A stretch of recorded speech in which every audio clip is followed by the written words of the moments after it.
la méthode de bisection, bien la méthode de dichotomie. La méthode de bisection est utilisée pour calculer la racine d'une équation non linéaire. Pour l'entrée à la méthode, il faut que f de x soit continu et aussi f de a fois f de b soit inférieur à 0. f de a fois f de b inférieur à 0, c'est-à-dire les valeurs des fonctions sont de signes opposés. C'est-à-dire il y a au moins un passage par 0 dans l'intervalle. Donc si f de x est continu et f de a fois f de b inférieur à 0, donc il existe un racine r tel que f de r est égal à 0. L'algorithme de la méthode est définir a et b réels avec f de a fois f de b inférieur à 0, x' reçoit a plus b sur 2, si f de x' fois f de a est inférieur à 0, donc b reçoit x'. Sinon, a reçoit x'. Fin C, fin temps. On prend un exemple, soit la fonction suivante. Donc, effectuer 3 itérations de la bisection pour calculer la racine de l'équation f de x est égal à 0 dans l'intervalle de 0 jusqu'à 1. Donc f de x est égal à 1 moins x exponentielle x est continu. Donc f est continu. f de a est égal à f de 0 est égal à, on remplace x par 0, on trouve 1 moins 0 exponentielle 0 est égal à 1. f de b est égal à f de 1 est égal à, on remplace x par 1, on trouve 1 moins 1 exponentielle 1 est égal à 1 moins e est égal à moins 1,7. Donc f de 0 fois f de 1 est inférieur à 0. C'est-à-dire f de 0 et f de 1 ont des signes opposés. Et on a f est continu. Donc l'équation f de x est égale à 1 moins x exponentielle x est égale à 0.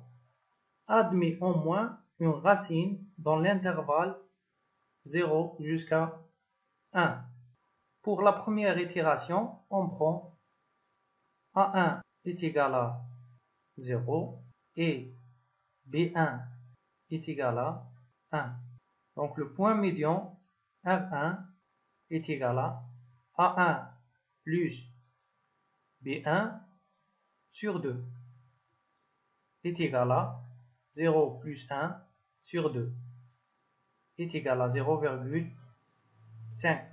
F de R1 est égal à, on remplace x par 0,5, on trouve 1 moins 0,5 exponentielle 0,5 est égal à 0,18.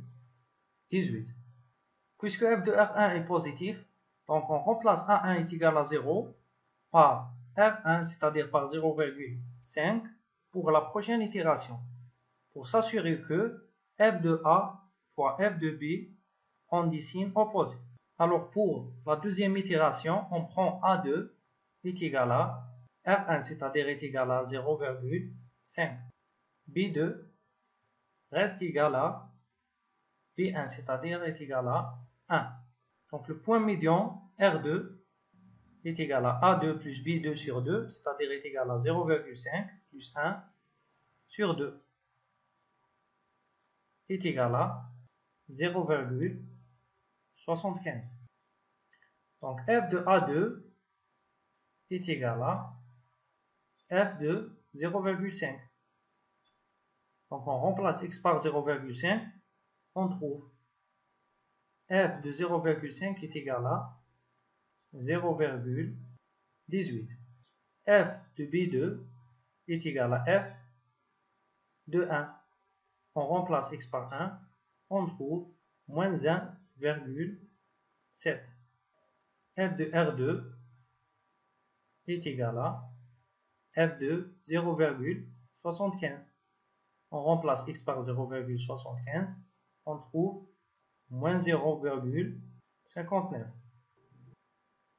Maintenant, puisque f de R2 est négatif, et on a aussi f de B2 négatif, donc on remplace B2 par R2 pour la prochaine itération, pour assurer que f de A fois f de B est négatif.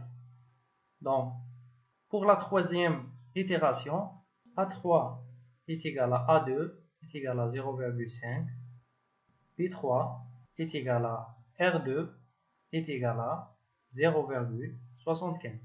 Le point médian, c'est R3 est égal à A3 plus B3 sur 2 est égal à 0,5 plus 0,75 sur 2. Donc R3 est égal à 0,625. Donc la racine de l'équation f de x est égal à 0 sur l'intervalle de 0 jusqu'à 1 pour la troisième itération, c'est-à-dire R3, est égal à 0,625. Merci pour votre attention.